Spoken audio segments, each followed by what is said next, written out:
And we've been talking about it now for a couple of days, and you've probably seen some of these polls around President Trump's 100th day in office. A lot of it is bad news for the White House, as trust in Trump's ability to handle the economy and immigration has slipped. And joining me now is Vice President of Public Polling at Ipsos, Mallory Newall. Mallory, it is great to see you. The big picture here, how Trump views, or how the public views Donald Trump over the past 100 days. We've been talking about how your recent poll with the Washington Post and ABC showed he had some of the worst approval ratings at the 100-day mark in maybe history. I think we can put some of them on the screen here where other presidents have actually looked in the past. But tell us about both where Donald Trump is seen right now. You see that number 39%. That's a little bit lower than a lot of other polls had him. A number of others had him in the low 40s, but all really bad news for this White House. But looking at Trump in his first term, where does he stand? But what about if we look at Trump as a president at 100 days in his second term? Does that change the public perception at all?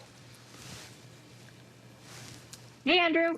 Great to be here with you. Certainly lots to unpack as we look at President Trump's 100 days in office. And I think you encapsulated it really well.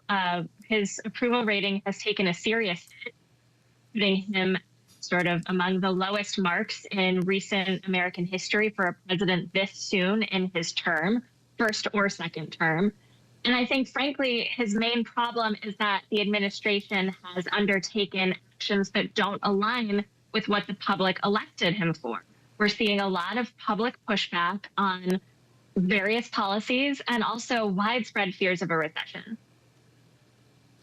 And yeah, let's dive into some of the specifics, because it does feel like, a lot of times when you see presidential approval slipping, there's a number of factors that go into it. And I'm not suggesting that that's not the case here, but it does feel like there's a couple really high interest marks where he has slipped that might be bringing this down, and specifically the economy and immigration. If we could put those on the screen too. You look at these numbers, they're really, especially on those top issues that we know were driving voters to the polls last fall, that's nowhere near where a lot of polling had him back in November and even at the beginning of this term. So is that really where we see the most drag on his overall approval? Yeah, I think that's certainly the biggest factor. He was elected to deal with cost of living issues and kind of implicitly return America back to pre-COVID prices. And now we're seeing in our polling that 7 in 10 Americans think that it's likely that his policies are going to cause a recession. And I think that is being compounded with the increasing unpopularity of specific actions around immigration, mass deportation, feeling that some of the initiatives around government efficiency have gone too far.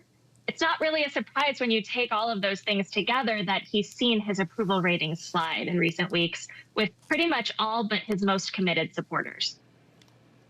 Yeah, and that is maybe an important point to wrap up here on, is among Trump's support among that Republican base, are they still with him in the same level as they were back when he took office in January?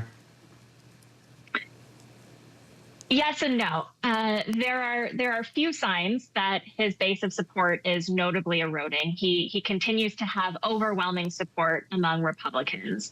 I think he is starting to perhaps lose some ground among those on the margins. Non-college educated voters, for example, his approval rating has slipped by, I think, about 10 percentage points.